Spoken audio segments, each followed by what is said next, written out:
Bonjour les créatifs et bienvenue dans l'épisode 6 du podcast Tailored Wellness. Et aujourd'hui, je vous parle de se démarquer et être soi. C'est un peu l'idée de trouver sa voie et qu'est-ce que c'est que être soi. C'est compliqué comme sujet. C'est assez intense aussi. Être soi, c'est d'ailleurs le nom du coaching que j'ai parlé avec Yola à voir dans notre épisode. Moi, la première chose qui me vient, c'est est-ce que être moi, j'ai déjà eu peur d'être moi et pourquoi? Et en vrai, je crois que oui. Parce que souvent, allez, on va partir très loin dans un passé lointain. Quand vous êtes au collège ou au primaire et qu'on vous dit que vous êtes trop ci, trop ça, pas assez ci, pas assez ça, à la fin, la fin du truc, c'est toujours ne pas être soi, c'est ou être trop, être pas assez. Mais jamais être juste. Et je pense que être soi, c'est être juste.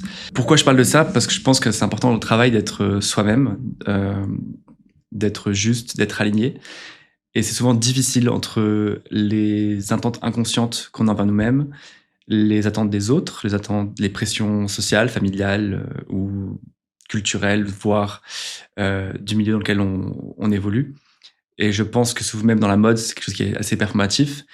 Et c'est pour moi un vrai challenge parfois de se dire que qu'est-ce que je peux montrer de moi, qu'est-ce qui est OK à être public de moi, qu'est-ce qui est absolument pas OK et pas prêt, et qu'est-ce qui ne le sera jamais, qu'est-ce qui est complètement privé et que je ne révélerai jamais, du moins dans l'intime, enfin qui reste dans l'intime plutôt. Mais c'est toujours, ouais, c'est avoir aussi cette vulnérabilité de se montrer et d'être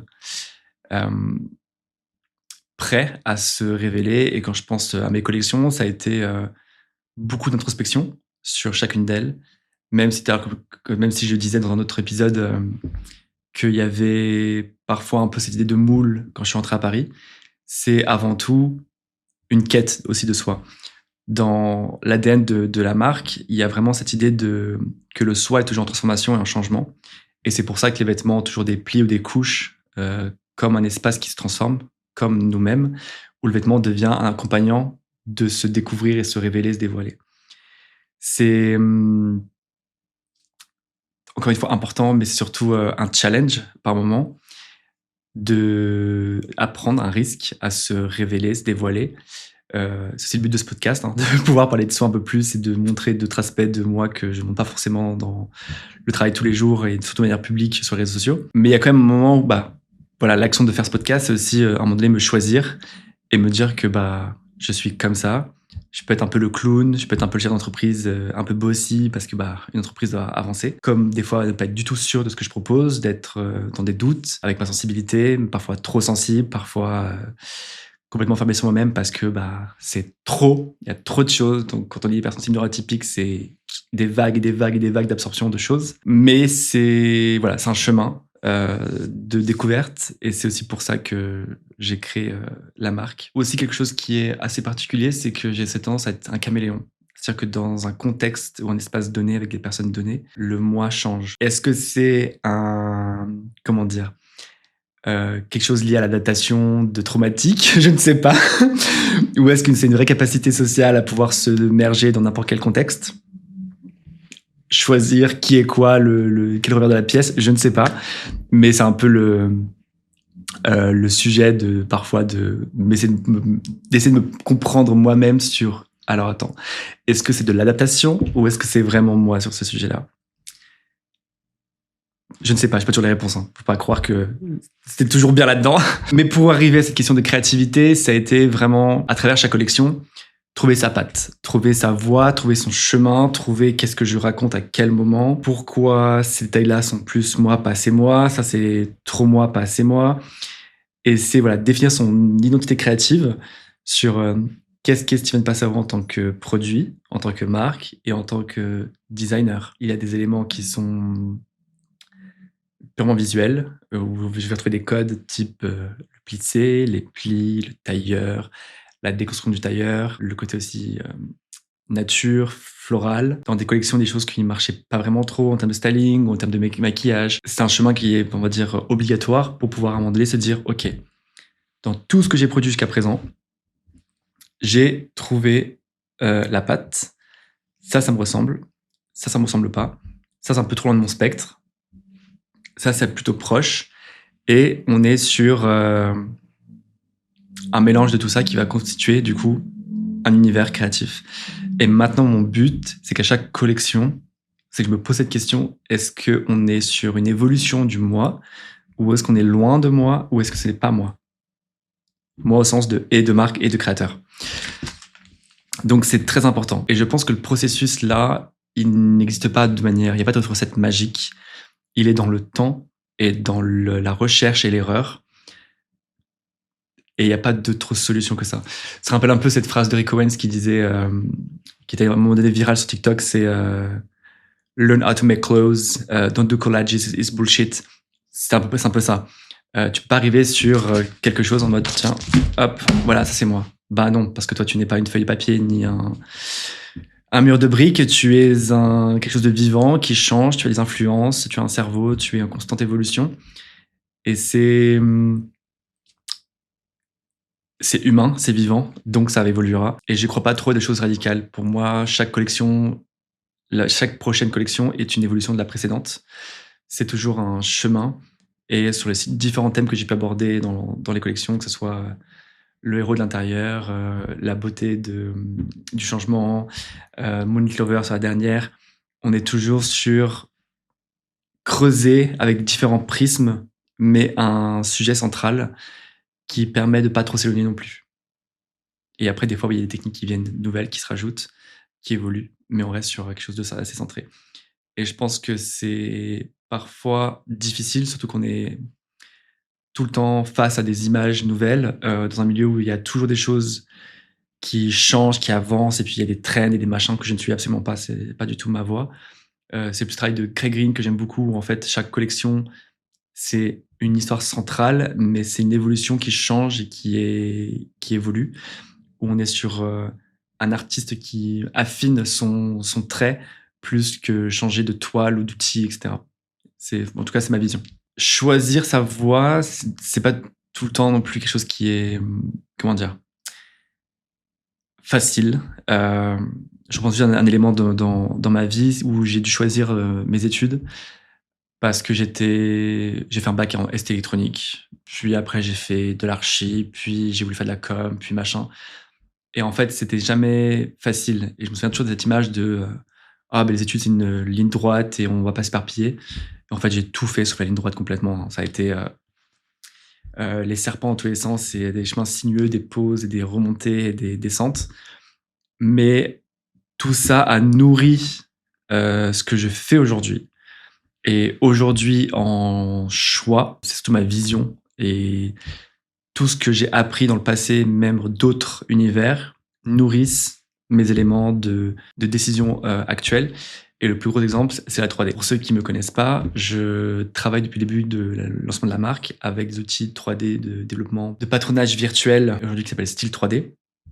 Et l'idée, c'est comme l'architecture. En architecture, on ne fait pas de maquette échelle 1 du bâtiment qu'on fait.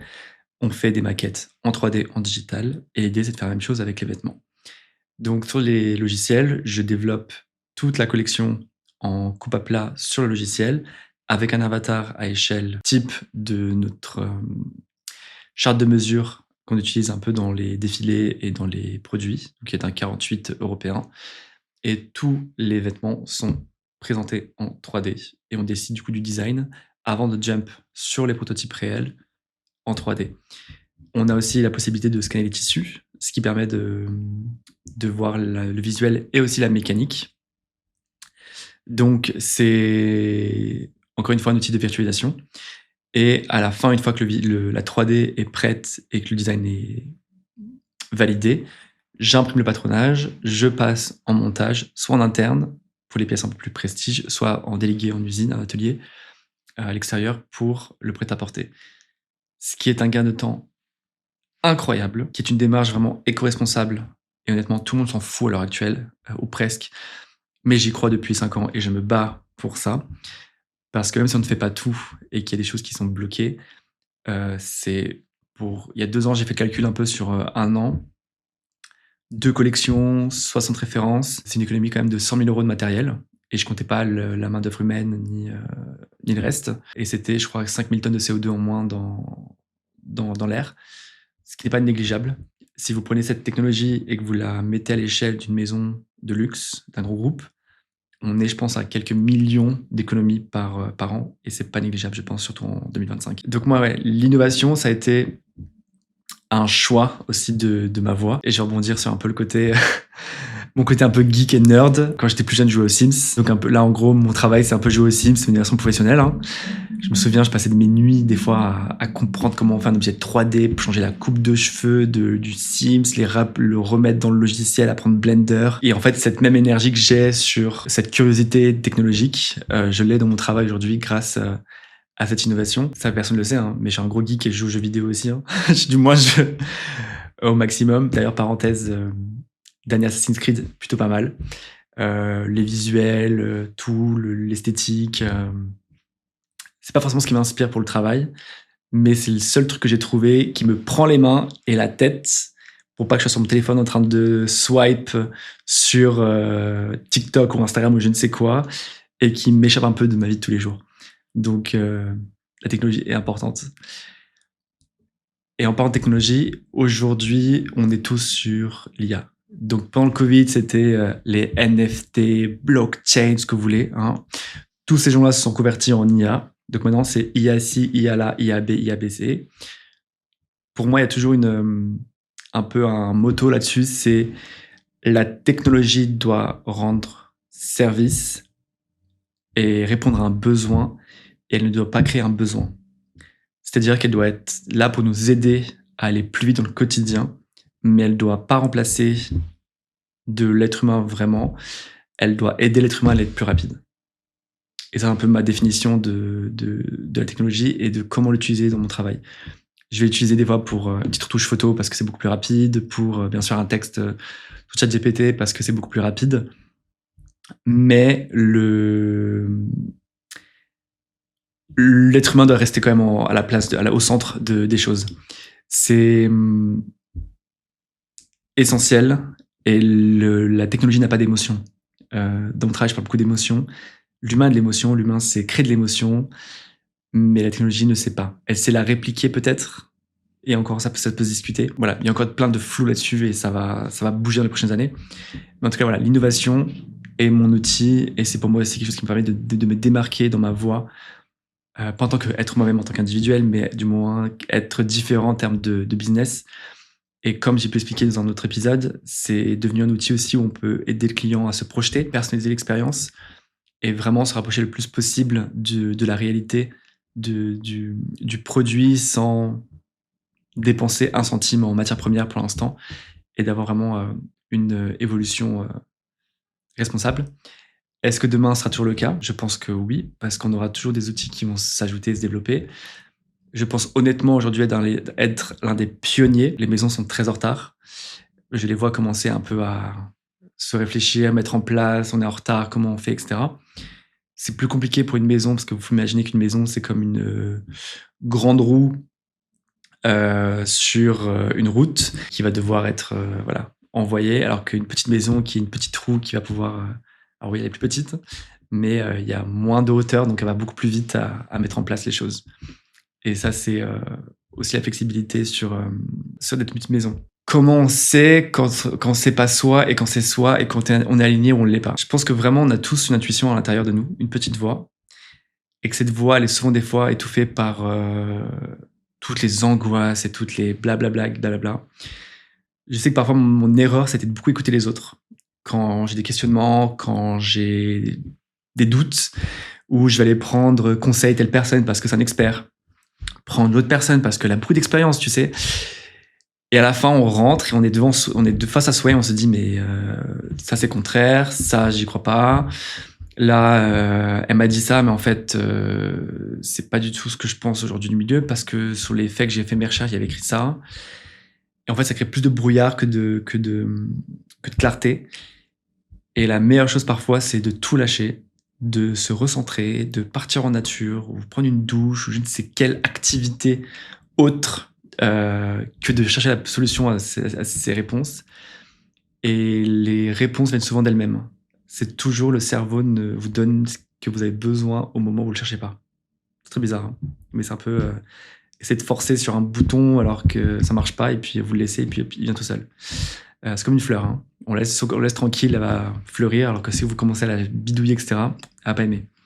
C'est pareil avec les idées. Faut que ça se fasse un peu tout seul. Et surtout, se faire confiance si on fait une erreur ou il y a quelque chose qui n'est pas forcément, comme je peux le dire tout à l'heure, qui n'est pas 100% lié avec soi, c'est OK. C'est pas quand on prend une mauvaise route par le GPS qui va nous dire putain de merde, t'as pris le mauvais chemin. Non, on recalcule. On se redirige, on se recentre. Et c'est aussi bien parfois d'avoir, en gros, une feuille A4 ou des guidelines ou un vision board, mood board visible dans son atelier, dans son espace créatif, où on a 5 mots-clés, 10 images qui racontent, OK, voilà ce qui est moi, ce qui est vraiment le centre, le nœud, et ça, faut pas que j'oublie. Et une autre chose, ça serait tout ce qui se répète. Je sais que dans mon travail, par exemple, il y a des choses qui sont répétées de manière un peu inconsciente. Tout ce qui se répète fait donc partie de moi. Parce que ça revient. Enfin, je sais pas comment l'expliquer, c'est un peu quelque chose de intuitif, je ne sais pas, mais du moins du non visible, les choses qui se répètent font partie de moi. C'est une croyance que j'ai. Peut-être qu'elle s'applique à vous ou pas. Mais voilà, c'est mon conseil un peu pour rester sur se démarquer et être soi.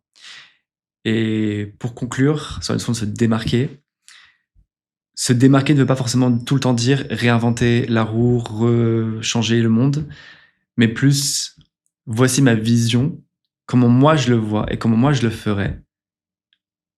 Et exprimer son point de vue et avoir le courage d'exprimer son point de vue. Chose que je n'ai pas toujours fait non plus, hein, je l'avoue. Mais c'est, voilà, quand je vois toute cette nouvelle génération qui est sur les réseaux sociaux à prendre la parole face caméra, c'est très dur comme exercice, mais c'est aussi, on en apprend beaucoup en le faisant.